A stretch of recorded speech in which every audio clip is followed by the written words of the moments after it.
자, 그러면 문제를 좀 풀어보도록 하겠습니다. 11번까지 중에서 한 몇 문제만 좀 풀어봅시다. 1번. 다음 중 시를 쓰면 이미 시가 아니다와 같은 수사법. 보세요. 시를 뭐 했습니까?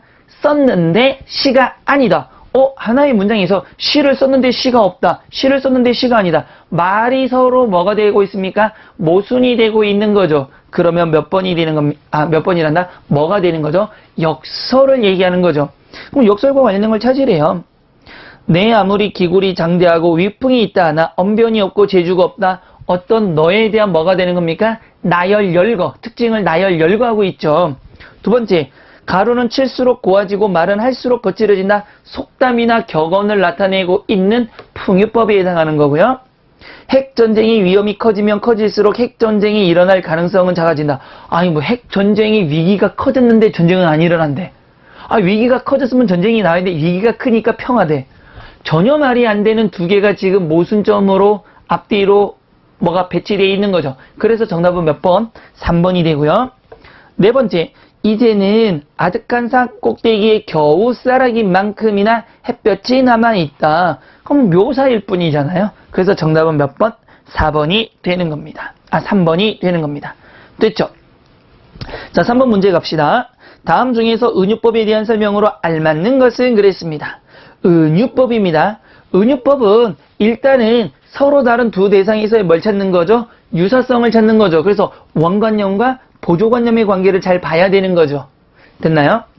그러면 첫 번째, 공식적인 비교 표현의 메시지를 사용하는 표현 아니죠. 두 번째, 유추나 공통성의 암시 미추칠까요? 공통성의 암시, 사물의 관념 표현 맞습니다. 정답은 2번이 되는 거고요.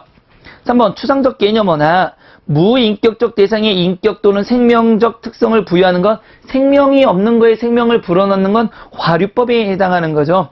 또는 사실은 화류법도 될 수 있지만 아까도 얘기했지만 의인법도 자꾸 겹친다 그랬죠. 근데 이거 헷갈려요 사실은. 그래서 뭐가 되는 겁니까? 3번은 화류법이 오히려 더 가깝습니다. 의인법보다는. 네 번째, 사물의 자태를 그 느낌이나 특성에 따라 묘사. 사물의 자태라는 건 사물의 형상, 모양을 얘기하는 거죠. 사물에 뜨는 대상의 모양이나 상태를 나타내는 건 글로 나타내는 건 의태법이고요. 소리를 글로 내면 의성어입니다. 그런데 이 두 개를 우리는 음성상징어라는 용어를 사용합니다. 그럼 여러분, 음성상징어가 나오면 의성어, 의태어 둘 다 나와도 되고요. 의성어만 나와도 되고요. 의태어만 나와도 되는 겁니다. 되셨나요? 됐습니다. 4번 문제. 얇은 하얀 꽃갈은 고이 접어 나빌레라. 꽃갈은 동그라미 칠까요? 얇은 하얀 꽃갈은 나비이다 이런 뜻이죠. 그래서 고이 접어서 나비래라. 고이 접어서 나는 나비이다니까 꽃갈모 이꼴 나비가 되는 겁니다. 여러분 이게 무슨 말이냐면 그 여성들이 할 때 보면 이렇게 모자 쓰는 거 있죠.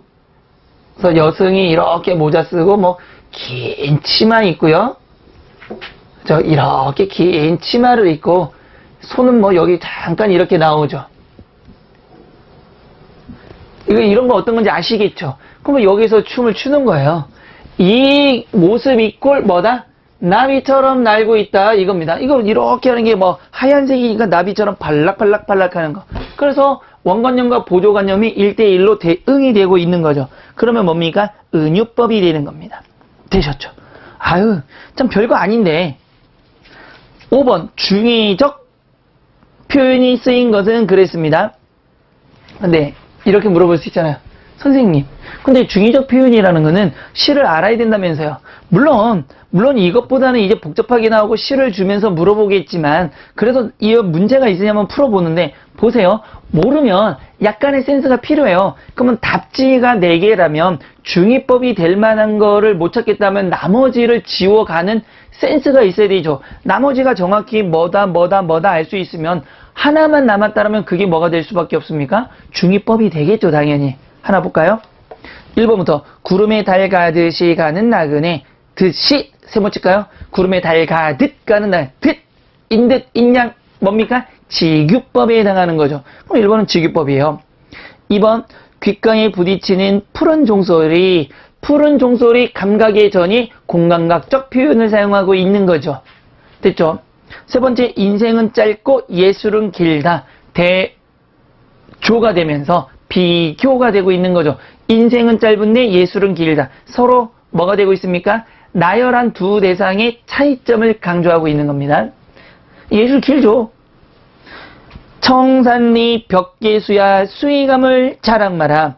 그때 이때 청산리 벽계수야 수위감을 자랑, 명월이 1월 창도하니 하늘에 높이 떠 있으니 이렇게 나아가거든요. 이때 벽계수는 어떤 그 높은 자제의 아들이고요. 명월은 뭐냐면 그냥 우리 그냥 보면 청산리 벽계수야 수위감을 자랑마라. 명월이 만공을 하니 그러면은 그냥 볼 때는 밝은 달이 떴어. 그 다음에 물이 이렇게 가면서 자랑하나 봐 라고 해석할 수 있지만 명월은 황진이 기생 이름이 명월입니다. 그러면 벽계수는 어떤 높은 집 자제라고 하면 청산리 벽계수 야 저기 높은 그 저 잘생긴 놈아 너 어디 간다고 자랑하지 마. 명월이 만공산에 떴으니까 나 황진이가 오늘 출근했어. 오빠 나 왔어. 쉬어간들 어떠리 이러거든요. 그러면 오빠 나 왔으니까 오늘 놀러와. 이런 뜻으로 해석할 수가 있다라는 겁니다. 이게 바로 중의적 표현이 된다라는 거죠. 근데 사실 요거는 아까도 얘기했지만 요런 식의 문제 유형은 이제 지양이 돼 있기 때문에 바로 나오진 않습니다. 뭘 가지고 지문을 주고 나서요 해석을 하고 나서 이게 몇 가지로 두 가지로 해석할 수 있는 건지 그렇게 보여주기 때문에 단순하게 이런 식의 문제가 나올 거라는 거 생각 안 하셔도 됩니다. 근데 우리는 그냥 연습 차원에서 이렇게 이거는 뭐고 이거는 뭐고 이거는 뭐구나를 그냥 한번 풀어본다 이렇게 생각하셔도 괜찮습니다. 문제 없죠? 자 6번으로 넘어가셔서요. 귤이 회수를 건너면 탱자가 된다. 뭡니까? 속담 격언들이 나오면 다 뭐라 그랬습니까? 풍유법이라 그랬으니까 정답 몇 번? 풍유입니다. 7번 다음 예문 가나다이 공통적으로 가지고 있는 수사법은 여러분들 지금까지 푼 문제 중인 7번, 7번 문제가 그나마 최근의 문제 성향을 반영하고 있다라고 봐야 되는데 사실은 엄밀히 따지면 최근의 문제 성향이라고 보기도 좀 어렵죠. 하지만 이렇게 뭐를 준다? 지문을 준다라는 걸 반드시 기억하셔야 됩니다. 자, 답지를 보니까 지규설이, 풍유, 은유, 지규, 은유, 의인, 지규가 나왔네요. 한번 봅시다. 돌을 집어 던지면 깨금할 같이 세모 돌리고요. 오두둑 깨질 듯한 세모 돌리시고요. 맑은 하늘. 그러면 여기만 딱 보니까 뭐밖에 안 보여요? 지규가 보이고 있습니다. 그러면 일단은 세 개의 공통이니까 지규는 반드시 나와야 되겠죠. 지규가 있는 거는 1번, 3번, 4번이 되겠네요. 1번, 3번, 4번 다 있네요. 그쵸? 두 번째, 울엄매의 마음은 어떠했을꼬 달빛 받은 옹기 전에 옹기들 같이 지규 나와있죠. 말없이 글썽이며 반짝이던가. 선생님 근데 이렇게 보더라도 바로바로 눈에 안 들어와요. 괜찮아요. 그럼 지규밖에 안 들어왔으니까 설이, 은유, 그 다음에 의인이 나타나는데 설이라는 건 안 나오는 거 알겠죠? 왜? 뭔가 질문을 던져야 되는데 그런 건 없어요. 그러니까 1번은 지울 수가 있습니다.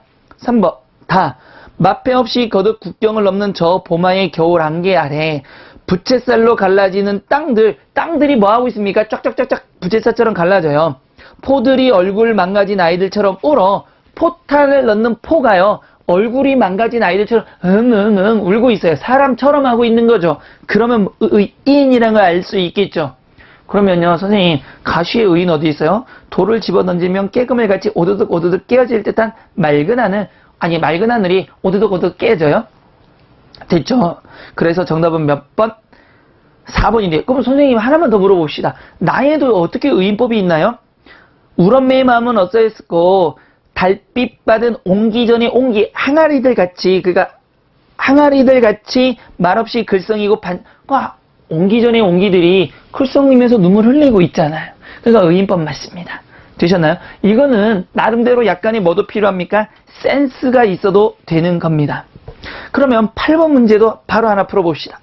산 전체의 요원 같은 화원이다에서 쓰인 수서법 뭐가 보입니까? 같은이 보이니까 지규죠. 그럼 눈으로 빨리 같은 인듯 인양 뭐처럼 다 찾으면 되겠죠. 시냇물이 졸졸졸 흐른다. 그 졸졸졸 흐르니까 소리를 나타냈으니까 음성상징어. 꽁 구워 먹은 자리다. 풍미법이죠. 속담이니까. 분수처럼 이거죠. 흩어지는 푸른 종소리 정답이고요. 그 다음에 모기 소리만큼 들린다. 소리가 모기 소리만큼 들리니까 굉장히 작다는 거죠. 이게 뭡니까? 향소과정법. 그래서 과장이 되는 거니까 정답은 3번이 되겠네요. 됐죠? 11번 문제까지 한번 풀어봅시다. 밑줄 친 부분 중에서 대유법. 대유법이 뭡니까? 작은 속성으로 전체를 설명하는 법. 산이 푸르니 꽃빛이 불붙는다. 산이 푸르니 꽃빛이 불붙는다. 그냥 푸르다는 거고요. 저녁에 모여서 빵과 통조림으로 끼니를 깨웠다. 끼니니까 음식을 먹었는데 음식 중에서 빵, 음식 중에서 통조림을 가지고 음식 전체를 말하고 있으니까 정답은 2번이 되는 겁니다. 3번 돌아설 듯 날아가며 사뿐히 접어 올린 그냥 묘사고요. 아씨아씨 큰아씨 마오마오 그리마오 여러 번 반복을 하고 있습니다. 반복법이 되는 거죠. 정답은 2번입니다. 되셨나요? 자, 이렇게 해서 문장론은 끝났고요. 문학 일반론은 잠깐만 쉬었다 하도록 하겠습니다. 잠깐만 쉬었다 갑시다.